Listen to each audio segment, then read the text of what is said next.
السلام علیکم ورحمۃ اللہ وبرکاتہ۔ حضرت، ایک شرعی مسئلہ دریافت کرنا تھا۔ کیا شادی کے اگلے دن ولیمہ کرنا ضروری ہے یا 2-3 دن بعد بھی ولیمہ کیا جا سکتا ہے؟ برائے کرم آسان الفاظ میں شرعی رہنمائی فرما دیں، جزاکم اللہ۔ السلام علیکم ورحمۃ اللہ۔ رخصتی کے بعد پہلے دن ولیمہ کرنا سنت ہے۔ پہلے دن نہ کر سکے تو دوسرے دن بھی ٹھیک ہے، دوسرے دن نہ کر سکے تو تیسرے دن بھی ولیمہ کہلائے گا۔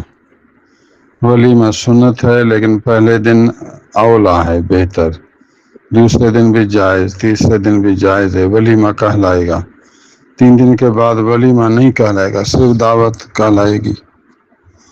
خیرات ہے، دعوت ہے، لیکن ولیمہ اس کو نہیں کہیں گے۔ ویسے رخصتی کے بعد ولیمہ مسنون ہے، سنت طریقہ ہے۔